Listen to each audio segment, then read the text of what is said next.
मैं डॉक्टर तृप्ति विजयवर्गीय अपने YouTube channel study channel पर डॉक्टर तृप्ति विजयवर्गीय पर आप लोगों का वेलकम करती हूँ।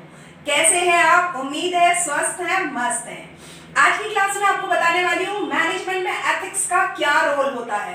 एथिक्स यानी नैतिकता, यानी नीति शास्त्र। क्या होती है नीति शास्त्र या नैतिकता, उसको समझने की कोशिश करेंगे। सबसे पहले ये समझ लो कि एक तरीके से मॉरल प्रिंसिपल्स का सेट होता है। मैनेजमेंट में एथिक्स बोलने में बहुत आसान है, पर एथिक्स जो प्रैक्टिकल लाइफ में अडॉप्ट करने की बात है, अप्लाई करने की बात है, it's not an easy task. कैसे करना चाहिए और लोग कितना करते हैं, इन दोनों चीजों में बहुत डिफरेंस है। हम ये कहेंगे सब तो नहीं, ऐसा तो नहीं कहना चाहिए कि सब नहीं करते हैं, पर ऐसा भी नहीं कह सकते कि सब एथिक्स को फॉलो करते हैं। आज की मेटेरियलिस्टिक लाइफ में बहुत सारा परसेंटेज ऐसा है जो एथिक्स को अवॉइड करके प्रॉफिट मेकिंग पर फोकस करता है ऑर्गेनाइजेशन। तो किस तरीके से एथिक्स को फॉलो करना चाहिए और मैनेजमेंट के एथिक्स में क्या चीजें जरूरी है समझने की, वो आज की क्लास में मैं आपको कवर करवाने वाली हूँ। तो जब ये समझ में आ जाता है कि ये मॉरल प्रिंसिपल्स का सेट है, तो सबसे पहले ये चीज समझ लो कि एक्चुअली एथिक्स या एथिकल बिहेवियर एक सोशल रिस्पॉन्सिवनेस है, यानी हम अपनी सोसाइटी या समाज के प्रति कितने प्रतिक्रियात्मक हैं, हम किस तरीके से प्रतिक्रिया करते हैं, हम क्या लेते हैं और क्या उनको देते हैं। देखो, हम हमारी सोसाइटी से ही तो इनपुट के रूप में लेते हैं और आउटपुट के रूप में ट्रांसफॉर्मेशन के बाद उसे देते हैं। अगर हम इनपुट अच्छा लेते हैं या हम चाहते हैं कि इनपुट बहुत अच्छा हो, इनपुट में क्या क्या हो सकता है? आपका इंफॉर्मेशन, आपकी मटेरियल, आइडिया, आपके मैन, आपके मेथड्स, आपकी टेक्निक्स, वो सब चीज इनपुट्स में आती है। तो अगर हम अच्छा लेना चाहते हैं तो फिर हम क्या अच्छा देना भी चाहते हैं। बस यही चीज है सोशल रिस्पॉन्सिवनेस। हम हमारे समाज से जैसा लेते हैं, क्या हम अपने समाज को वैसा ही दे रहे हैं? अब ऐसा तो नहीं कहना चाहिए कि हम समाज से अच्छा नहीं ले रहे, क्योंकि उस समय हम बहुत सेलेक्टिव होते हैं, और जब भी हम सेलेक्टिव होते हैं, हम कभी भी खराब चीजों का सिलेक्शन नहीं करते हैं। Whenever we are in selective mode, we select the best। तो जब द बेस्ट सेलेक्ट किया है तो द बेस्ट क्या हम दे रहे हैं? ये गिव एंड टेक का जो म्यूचुअल प्रोसेस है, वही है ethics in management social responsiveness के पॉइंट ऑफ व्यू से। आगे बात करते हैं, ये एक ऐसा डिसिप्लिन है, एक ऐसा विषय है, एक ऐसा क्षेत्र है जो डील करता है अच्छे और बुरे के साथ, गुड और एविल के साथ, राइट और रॉन्ग के साथ, यानी सही और गलत के साथ। रिस्पॉन्सिबिलिटी एंड ड्यूटीज, ड्यूटीज भी मॉरल ड्यूटीज, जो हमारी नैतिक ड्यूटी है, नैतिक कर्तव्य है, वो और हमारी जिम्मेदारियां और हमारे कर्तव्य अलग अलग होते हैं। मैंने एक क्लास में आपको बताया था लायबिलिटीज, रिस्पॉन्सिबिलिटी एंड अकाउंटेबिलिटी, ये सब अलग अलग होते हैं। बहुत सारे स्टूडेंट इन सब को एक ही मानते हैं, मिक्स कर जाते हैं। ये बिल्कुल अलग अलग है। क्या हम इन दोनों के बीच में सही अंतर कर पाते हैं, सही बैलेंस कर पाते हैं? तो इन सब के बीच में जो डील किया जाता है वही है एथिक्स। और अगर ये मैनेजमेंट से रिलेटेड है तो ये हो जाता है एथिक्स इन मैनेजमेंट। अब आगे की बात करते हैं। अगर एथिकल बिहेवियर की बात करेंगे तो किसी भी ऑर्गेनाइजेशन की सक्सेस का अगर राज होता है तो 10 एथिकल बिहेवियर्स होते हैं।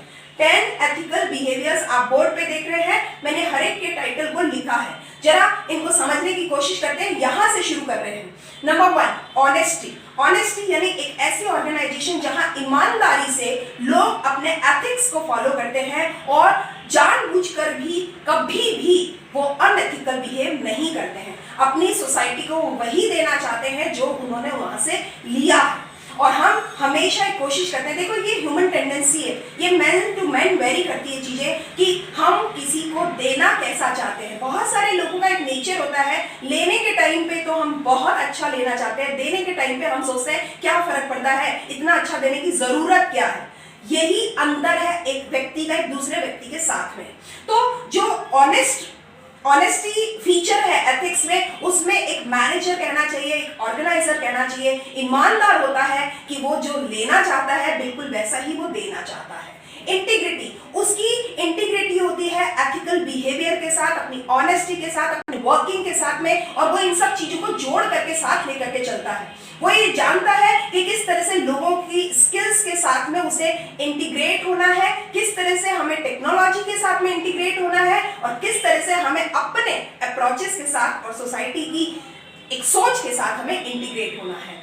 ट्रस्ट ट्रस्टवर्थीनेस, एक ईमानदारीता रहती है, एक विश्वसनीयता रहती है। ट्रस्टवर्थी होता है ऐसा ऑर्गेनाइजेशन जिसमें वो ये विश्वास दिलाते भी हैं और विश्वास करते भी हैं कि हमें आपने अच्छा दिया है, हम आपको अच्छा ही देंगे।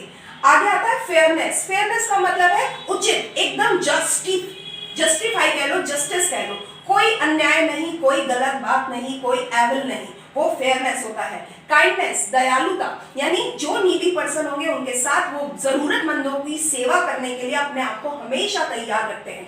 ऐसा भी एक एथिकल बिहेवियर होता है कि काइंडनेस होगी तब भी एथिक्स माना जाता है। रिस्पेक्ट करते हैं वो हर एक व्यक्ति का, हर एक इंसान का, हर एक मानव जाति का वो रिस्पेक्ट करते हैं विदाउट डिस्क्रिमिनेशन कि किस पोस्ट पे है और क्या उसका डेजिग्नेशन है। तो वो रिस्पेक्ट भी एक एथिकल बिहेवियर में आता है। लॉफुल, अपने कानून के साथ, सरकार के साथ और अपनी जो न्यायप्रियता, जो हमारा एक बॉडी है, जस्टिस है, उसके साथ में वो लॉफुल रहते हैं। जैसा सरकार हमसे चाहती है बिल्कुल वैसा ही। टैक्स की चोरी ना करना, पूरा टैक्स पे करना भी एक एथिकल बिहेवियर होता है।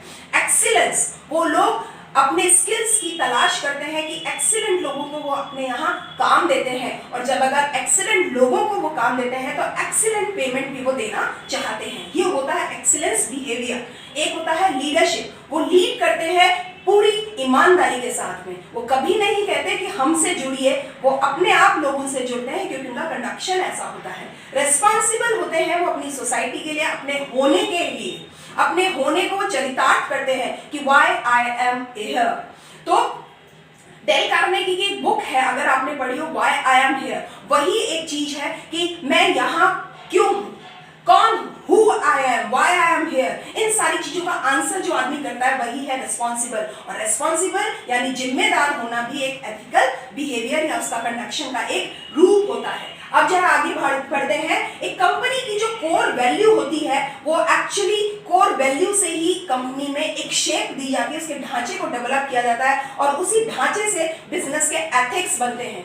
यूं कहना चाहिए एथिक्स एक अचानक से आई हुई चीज नहीं होती, ये फंडामेंटल होती है। फंडामेंटल का मतलब मूलभूत होती है, ये फाउंडेशन में ही होती है। अगर फाउंडेशन में होती है तभी उसके कोर वैल्यूज में नजर आएगी, और कोर वैल्यूज में होगी तो उसकी शेप भी वैसी ही बनेगी, और जैसी शेप होगी वैसी एथिक्स का रूप होगा। और इन सबसे टोटल करके हम ये कह सकते हैं कि कंपनी की सक्सेस तय होती है। तो अगर हम ये बात कहें कि किसी भी व्यक्ति या व्यक्तियों को गवर्न करने का, उसके एक्शन को गवर्न करने का नाम ही एथिक्स है, तो भी हम गलत नहीं होंगे। तीन तरह के अप्रोच एथिक्स इन मैनेजमेंट में चलती है। एक होती है कॉन्सिक्वेंस बेस्ड, यानी आप बाद में ये ध्यान रखते हैं इन एक्शंस का क्या असर होगा।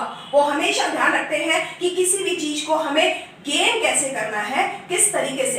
एक्शन पे ध्यान दें या ना दें, लेकिन रिजल्ट्स पे जरूर ध्यान देते हैं। रिजल्ट अच्छे होने चाहिए। अगर मोरल राइट्स की बात करेंगे तो व्यक्तियों के जो मोरल राइट्स हैं उनको वो कभी भी इग्नोर और अवहेलना नहीं करते हैं। सोशल जस्टिस की भी वो लोग एक पालना करते हैं कि समाज में न्यायप्रियता रहनी चाहिए। इस तरह की तीन अलग अलग अप्रोचेस हो सकती हैं, और ऑर्गेनाइजेशन में कौन सी तरह की अप्रोच को फॉलो किया जाता है ये सबके अपने अपने विजन और मिशन पर डिपेंड करता है। आगे बात करते हैं कितने तरह के टाइप्स होते हैं एथिक्स में, तो हम ये कहेंगे तीन तरह के टाइप्स होते हैं। इमोरल मैनेजमेंट, इमोरल मैनेजमेंट, दूसरा है मॉरल मैनेजमेंट और तीसरा है amoral management. Immoral management just lack of ethical standard, इसमें कोई एथिक्स को फॉलो नहीं किया जाता। जितनी भी अपनी सेल्फिशनेस कह लो, प्रॉफिट मेकिंग का एक अप्रोच कह लो, वो सारी चीजें इमोरल मैनेजमेंट में होती है। कोई फर्क नहीं पड़ता उन्हें कि किसी का बुरा हो रहा है, कोई फर्क नहीं पड़ता। अगर जैसे कहें कि नकली दवाइयों के कारोबारी जो होते हैं उन्हें क्या फर्क पड़ता है किसी का बेटा मर जाएगा या किसी का पैसा इतना होगा ही नहीं कि इतना महंगी दवाई खरीद सके, उन्हें केवल अपनी प्रॉफिट मेकिंग पर ही कंसर्न होता है। ऐसे लोग इमोरल मैनेजर्स होते हैं। एक होता है मॉरल मैनेजमेंट, इसे ये कह सकते हैं वो लोग प्रॉफिट बनाने की तो उन्हें भूख होती है, strive to positive profit, increase करना चाहते हैं प्रॉफिट को, लेकिन हमेशा एथिक्स को कंसीडर करते हुए एथिक्स का हाथ दामन नहीं छोड़ते और प्रॉफिट पे तब ध्यान देते हैं जब उनके एथिक्स भी बने रहे। और अमोरल मैनेजमेंट एक तरीके की ऐसी ड्यूअल सिचुएशन होती है जो बिटवीन होती है मॉरल एंड अनएथिकल बिहेवियर की। एक मॉरल होता है, एक अनएथिकल होता है, यानी अनैतिक और नैतिक के बीच की एक स्थिति होती है, उसको बोलते हैं अमोरल। ये दो तरह की हो सकती है, इंटेंशनली और अनइंटेंशनल। जानबूझ करके किसी के अपनी प्रॉफिट को बनाने के लिए और जानबूझ करके ऐसी चीजें काम करना जिसमें लोगों का नुकसान हो, और एक अनजाने में कोई काम ऐसा कर ले रहा अनइंटेंशनली जिसमें लोगों का नुकसान हो। दिखाते हो तो वो ये ऐसे हैं जैसे हम एथिकल बिहेवियर कर रहे हैं, लेकिन काम उनका फोकस उनका अनएथिकल पे होता है। अब जरा बात करते हैं किस तरीके, एक और ले लेते हैं बेनिफिट्स क्या क्या हो सकते हैं, क्या क्या फायदे होते हैं एथिकल बिहेवियर को अप्लाई करने के। एक ऑर्गेनाइजेशन में बहुत सारे फायदे होते हैं, फिर भी मैंने एक क्रक्स फॉर्म में आपको बताया है। एक तरीके से this is the part of developing society. जितना भी विकासशील समाज की अगर हम संरचना दिमाग में लाते हैं, केवल एथिकल सोसाइटी एथिकल बिहेवियर से ही बन सकती है। Helps to maintain in tough time, जितना भी कठिन समय, जितना भी क्राइसिस संकट का समय होता है, उसमें ये अपने आप को बैलेंस बनाने में बहुत मदद करती है। सपोर्ट्स टू एम्प्लॉय ग्रोथ, एक एम्प्लॉय की ग्रोथ, उसका विकास सब कुछ निर्भर करता है एथिकल बिहेवियर पर। और इम्प्रूव्स प्रोडक्टिविटी, लोगों की उत्पादकता को भी वो वृद्धि करने में या उसको बढ़ाने में अपनी सहायता देती है। एंड प्रमोट्स द गुडविल, किसी भी ऑर्गेनाइजेशन की जो ख्याति है, गुडविल है, इससे डायरेक्ट क्रिएट करती है, लेकिन ये लॉन्ग टर्म होगी, साथ ही स्लो मूव करती है। इतना जल्दी रिजल्ट नहीं आता, मगर जो लोग एथिकल बिहेव करते हैं उनका वो लंबे समय के घोड़े होते हैं, लंबी दूरी तक के घोड़े होते हैं, और वो लंबी रेस के घोड़े होते हैं, बहुत लंबे समय तक बने रहते हैं, लेकिन उनका एकदम से लोगों की नजर में नहीं आते, धीरे धीरे आगे बढ़ते हैं और बहुत लंबे समय तक उसमें लोगों के नजरों में रहते हैं। तो ये प्रमोट करता है गुडविल को। अब एक लास्ट सेक्शन लेते हैं, किस तरीके से हैंडल किया जा सकता है एथिकल मैनेजमेंट को। तो हम ये कह सकते हैं क्या गाइडलाइंस होंगी जिनको हम फॉलो कर सकते हैं। तो इसे एक तो ये मान लेना चाहिए एक ऑनगोइंग प्रोसेस है, इसको आप अचानक मत मानो, ये चलता रहेगा, आज हुआ है कल खत्म हो जाएगा, ऐसा नहीं होता, ये हमेशा चलने वाली प्रक्रिया है। तो इसे सबसे पहले तो ये मान लेना चाहिए, स्वीकार कर लेना चाहिए, ये एक ऑनगोइंग प्रोसेस है। सेकेंड बात, try to eliminate occurrence of unethical behaviour, एक कोशिश करनी चाहिए कि अनएथिकल बिहेवियर लोग कर ही नहीं पाए, इस तरह की गुंजाइश ही खत्म कर देनी चाहिए।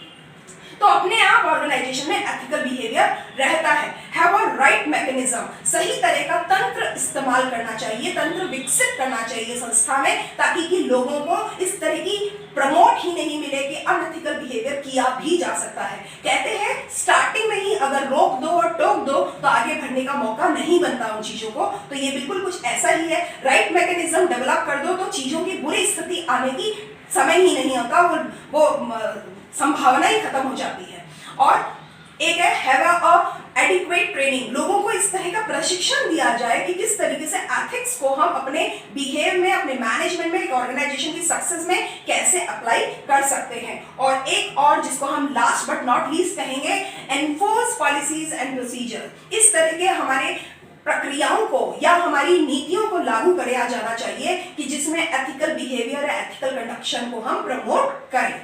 अगर ऐसा किया जाता है तो हम कह सकते हैं किसी भी ऑर्गेनाइजेशन की सक्सेस को कोई नहीं रोक सकता।